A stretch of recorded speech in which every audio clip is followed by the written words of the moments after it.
একটাও যদি জাল থাকে, এক পিসও যদি জাল থাকে, তাকে টেনে বের করে আন। এখন তো পারছে না, এখন তো একটা মন গড়া মিথ্যে লিস্ট তৈরি করবে একটা বিভ্রান্ত সৃষ্টি করার জন্য, আবার যাতে এই অযোগ্যদের বাঁচানো যায়, আবার যাতে এই অযোগ্যদের নতুন পরীক্ষায় বসানো যায়, আবার যাতে এই অযোগ্যরা মাইনে পায়। মানে দুর্ভাগ্য হলো আমরা রাজনীতি করছি না, মানে দুর্ভাগ্য হলো মমতা ব্যানার্জির মতো চোরেরা রাজনীতি করছে। কারণ আপনাকে আমি জিজ্ঞেস করছি, কিসের যোগ্য লিস্ট, কিসের যোগ্য লিস্ট? এখনো অবধি সেই তালিকা আগে প্রকাশ করুক কারা অযোগ্য। আপনারা ভুল করছেন, এটা যোগ্য অযোগ্যদের তালিকা নয়।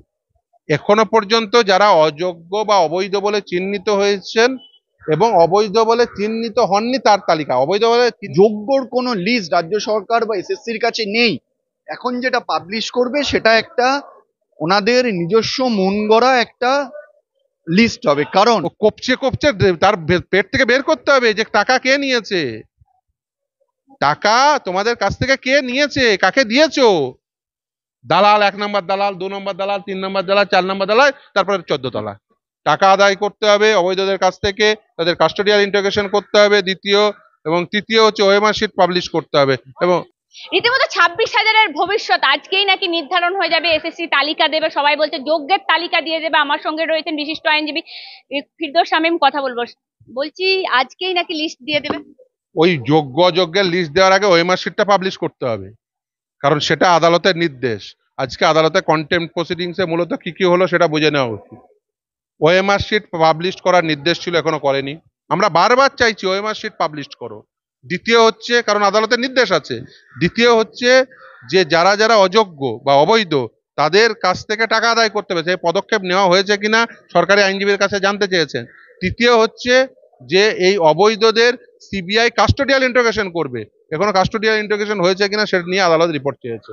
ফলে এই অবৈধদের টাকা আদায় করতে হবে, অবৈধদের কাছ থেকে তাদের কাস্টোডিয়াল ইন্টারোগেশন করতে হবে দ্বিতীয়, এবং তৃতীয় হচ্ছে ওএমআর শিট পাবলিশ করতে হবে। এবং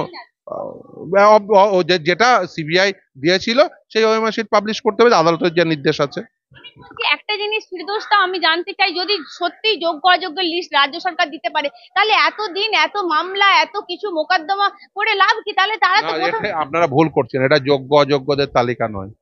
এখনো পর্যন্ত যারা অযোগ্য বা অবৈধ বলে চিহ্নিত হয়েছেন এবং অবৈধ বলে চিহ্নিত হননি তার তালিকা। অবৈধ বলে চিহ্নিত হননি মানে এই নয় তারা বৈধ, তাহলে তো আদালত সেগ্রিগেশন করে দিত। এটা হচ্ছে যে বেসিক্যালি অচিহ্নিত অবৈধ, অচিহ্নিত অবৈধ বলতে পারেন। তার কারণ গোটা নিয়োগ প্রক্রিয়া যেহেতু বাতিল হয়ে গেছে, ফলে বাকিরাও যেহেতু অচিহ্নিত বলতে পারেন। দ্যাট ডাজেন্ট মিন এদের মধ্যে সকলে, নিশ্চিতভাবে এদের মধ্যে বৈধ আছেন, কিন্তু কে বৈধ এটা কে আইডেন্টিফাই করবে? এসএসসি লিস্ট দিচ্ছে বলে এসএসসি লিস্ট তো দেশের সর্বোচ্চ আদালত সেটাকে গ্রহণ করেনি। এটা দিচ্ছে শুধুমাত্র 31শে ডিসেম্বর পর্যন্ত কারা কারা কাজ করতে পারবে। এখন দেখতে হবে সেখানেও ঝাল ঝল মিশায় কিনা। একটা জাল থাকলে আবার টেনে বার করে আনবে অবশ্যই, একটাও যদি জাল থাকে, এক পিসও যদি জাল থাকে, তাকে টেনে বের করে আনবে। একদম। আপনারা আবার যদি এইটা নিয়েও যদি আবার আবার মামলা হবে, কন্টেম্পট হবে, কন্টেম্পট প্রসিডিংস চলছে।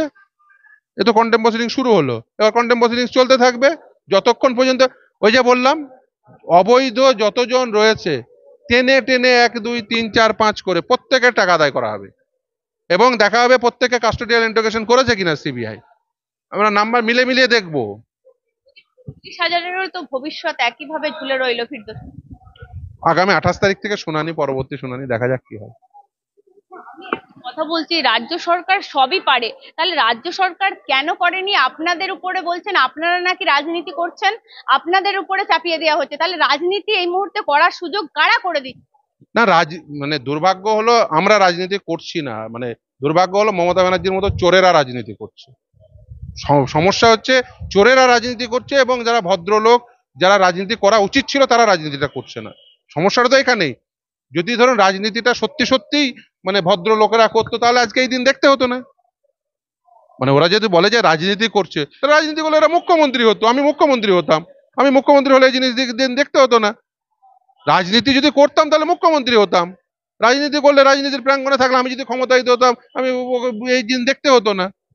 দুর্ভাগ্য হলো রাজনীতিটা যাদের করার কথা ছিল তারা করছে না, যাদের করার কথা ছিল না, যাদের জেলে থাকার কথা ছিল তারা রাজনীতিটা করে বসেছে, এবং মানুষজন তাদেরকে ভোট দিয়ে ফেলেছে। অ্যাকচুয়ালি 26,000-এরই চাকরি গেল, সেটা রাজ্য সরকার মেনে নিল। আর এই যে 31 তারিখ পর্যন্ত চাকরি কারা করবে তার লিস্ট রাজ্য সরকার দেবে, কিন্তু চাকরি সবার চলে গেল, আর থাকলো না। চাকরি অনেক আগেই চলে গেছে, যেদিন সুপ্রিম কোর্ট নির্দেশ দিয়েছে সেদিনই সকলের চাকরি চলে গেছে। এটা শুধুমাত্র বলতে পারেন stop gap measure. Stop gap measure, তার কারণ ছাত্রছাত্রীদের কথা ভেবে, যেহেতু 31 তারিখ পর্যন্ত এই সেশনটা, সেই জন্য 31 তারিখের মধ্যে তারা নিয়োগ প্রক্রিয়া সম্পূর্ণ করবে। 31শে ডিসেম্বর 2025-এর মধ্যে, সেই সময়কাল পর্যন্ত বলতে পারেন এরা ওই স্টপ গ্যাপ মেজার হিসেবে ছাত্রছাত্রীদের পড়াবেন, পাঠদান করবেন, এটুকুই।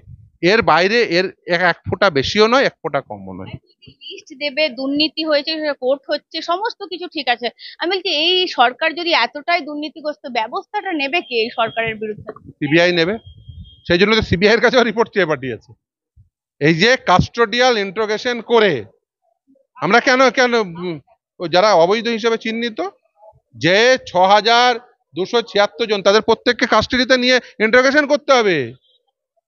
মানে ও কপচে কপচে তার পেট থেকে বের করতে হবে যে টাকা কে নিয়েছে, টাকা তোমাদের কাছ থেকে কে নিয়েছে, কাকে দিয়েছো।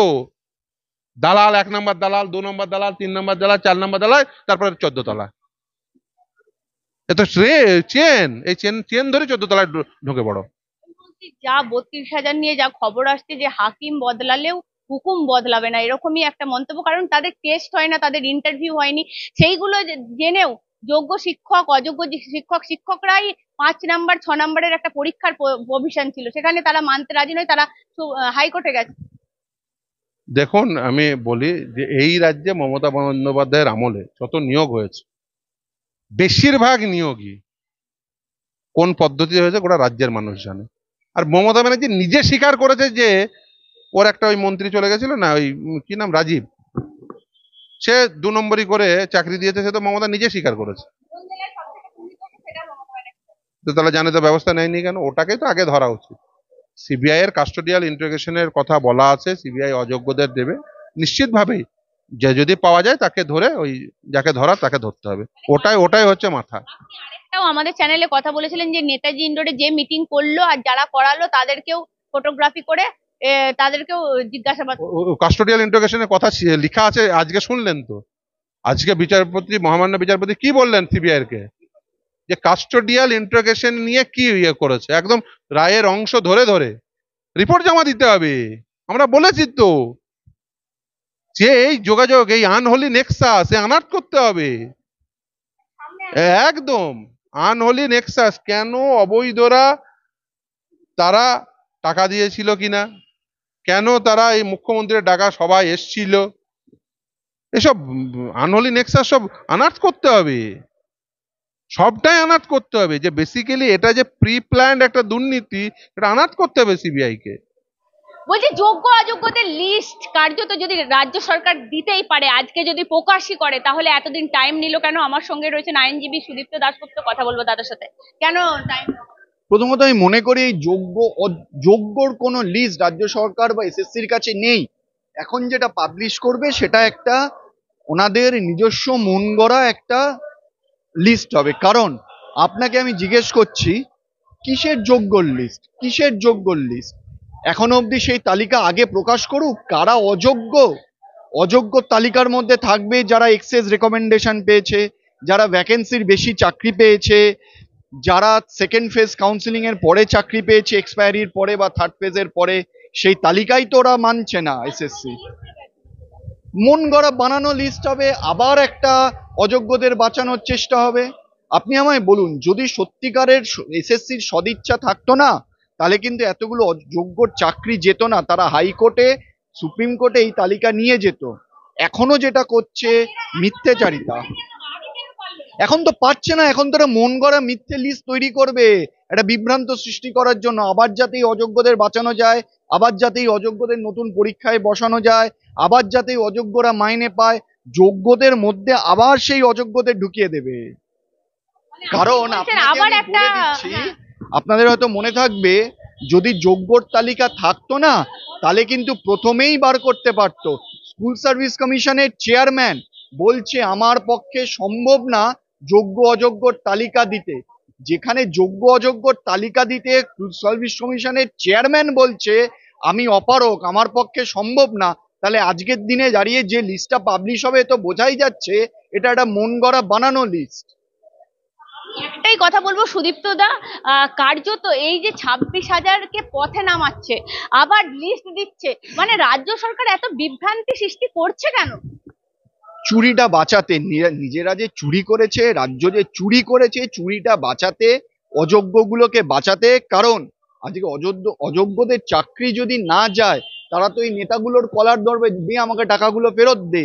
সেটা যাতে না হয় সেই পরিস্থিতি থেকে একটার পর একটা মিথ্যাচার, একটার পর একটা বিভ্রান্ত, কত বড় মিথ্যাবাদী রাজ্য সরকার। আপনাকে আমি একটা ছোট্ট উদাহরণ দিচ্ছি। আপনার একটা অর্ডার দিয়েছে সুপ্রিম কোর্ট, আপনি মানতে পারেন না মানতে পারেন, রিভিউ করতে পারেন, আপনার অধিকার আছে। 3 তারিখ সুপ্রিম কোর্ট এই অর্ডার দিল, 3 তারিখই রাজ্য সরকার চিঠি দিয়ে জানালো আমরা এই অর্ডার মেনে নিচ্ছি, নতুন পরীক্ষা নেওয়াও। আর 7 তারিখ মুখ্যমন্ত্রী নেতাদিন ধরে গিয়ে কি নাটকটা করলো যে আমরা কারোর চাকরি যেতে দেবো না, যোগ্যদের আমরা রিভিউ করবো। তার মানে উনি এটা নিয়ে রাজনীতি করছেন একমাত্র কারণে এই অযোগ্যদের চাকরি বাঁচানো, আর এই যোগ্যদের নিয়ে রাজনীতি করে আমি আছি আছি করে আবার তাদের মিথ্যাচার করা। এর বাইরে কোনো কারণ নেই।